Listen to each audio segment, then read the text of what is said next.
আমার বক্তব্য শেষ করছি। বাংলাদেশ জিন্দাবাদ।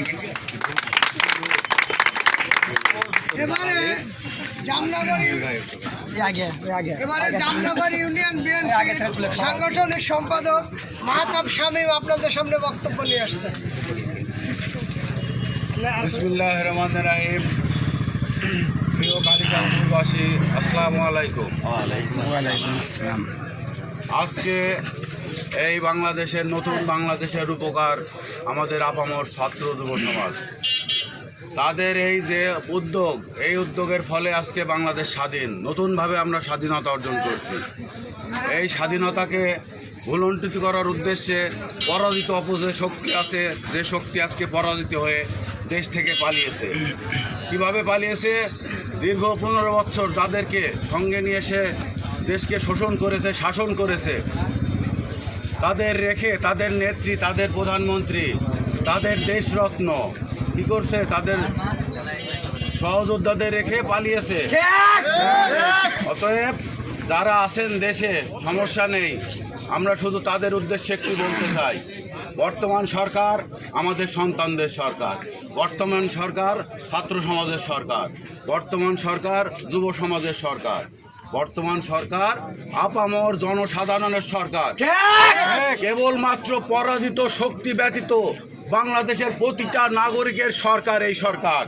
অতএব যারা পরাজিত শক্তি, যারা দেশ ছেড়ে তার সাঙ্গবঙ্গদের রেখে পালিয়েছে, তাদের বিরুদ্ধে আমাদেরকে এখন সোচ্চার হইতে হবে।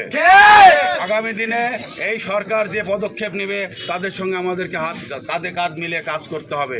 এই সরকারকে আগামী সোনার বাংলা গড়ার লক্ষ্যে আমাদের সহায়তা করতে হবে। তাদের যে অপশক্তিগুলো সে রেখে গেছে, তাদের প্রেতাত্মা, এই প্রেতাত্মাগুলোদের উদ্দেশ্যে আজকে বলতে চাই, হুঁশিয়ার হয়ে যান, সাবধান হয়ে যান। এই সরকারের বিরুদ্ধে কোনো ষড়যন্ত্রে লিপ্ত হবেন না। শুধু আরেকটু বলি, সরকারের বিরুদ্ধে কেউ যদি কোথাও কোনো রকমের ষড়যন্ত্রে লিপ্ত হন, কোনো প্রকার আমাদের কাছে খবর আসলে প্রশাসন সহ আপামর জনসাধারণ ছাত্র সমাজ কিন্তু তাকে প্রতিহত করবে। আপনারা আপনাদের ব্যবসা বাণিজ্য করেন, মাঠে কাজ করেন, যা যে পেশা সেভাবে কাজ করেন, খাওয়া দাওয়া করেন, ঘুমান, আমাদের আপত্তি নাই। আপনারা 15 বছর আমাদের ঘর ঘুমাইতে দেন নাই, কথাটা মাথায় রাখবেন। আমরা চাই না সেই অবস্থার অবতারণা হোক। আমরা চাই, আমরা জানি ব্যথা কি, ঘর ছেড়ে পরিবার ছেড়ে বাইরে থাকার ব্যথা আমরা জানি। অতএব আপনারা আপনাদের মতো কর্ম করেন, খাওয়া দাওয়া করেন, চলাফেরা করেন, সামাজিক আমাদের সঙ্গে যদি একাত্মতা ঘোষণা করতে পারেন আপনাদের স্বাগত জানাবো। কিন্তু ষড়যন্ত্রে লিপ্ত হলে কাউকে ছাড় দেওয়া হবে। যারা আছেন সবাইকে বলবো, কোথাও ঐক্যবদ্ধ হওয়ার চেষ্টা করেন না। আর আগামী সোনার বাংলা গড়ার লক্ষ্যে আমাদের যুব সমাজ, ছাত্র সমাজ যে উদ্যোগ নিয়েছে, তারা দেখছেন আপনারা বিভিন্ন জায়গায়, প্রতিটা স্তরে তারা কিন্তু ছড়িয়ে আছে, তারা কিন্তু মাঠ ছাড়ে নাই। অতএব আপনারা হুঁশিয়ার হয়ে যান, সাবধান হয়ে যান, সোনার বাংলা গড়ার লক্ষ্যে কাজ করেন। আমাদের কি উন্নয়ন দিছে, আমাদের রাষ্ট্রের কি উন্নয়ন দিছে আপনারা জানেন? হ্যাঁ, তারা দেখাচ্ছে কি মেট্রো রেল, তারা দেখাচ্ছে এলিভেটেড এক্সপ্রেস, তারা দেখাচ্ছে পদ্মা সেতু। এগুলা করতে বাংলাদেশের, অর্থাৎ আপনার আমার, আমাদের টাকা, যে টাকা ব্যয় হয়েছে এর চাইতে বেশি টাকাই সরকার বিদেশ পাচার করছে। দেখছেন না পেপার পত্রিকায়? পেপার পত্রিকায় দেখছেন, এর চাইতে বেশি টাকা আমরা আজকে কয়েও ঋণগ্রস্ত থাকতাম না। বাংলাদেশের প্রতিটা জনগণ আজকে 1 লক্ষ টাকার উপরে ঋণগ্রস্ত। ঋণ মনে করছেন বাংলাদেশ সরকারের না, আপনার আছে, আমার আছে। আপনার আমার টাকায় ঋণ পরিশোধ হবে, দিনে দিনে হবে, কিন্তু এই অর্থ তারা পাচার করছে দেশের বাইরে। বেনজির আহমেদের সম্পদের পাহাড়, বর্তমান কালকে দেখছেন মোনাজুজন, আমাদের দরবেশ বাবা, তার দাড়ি আছে না?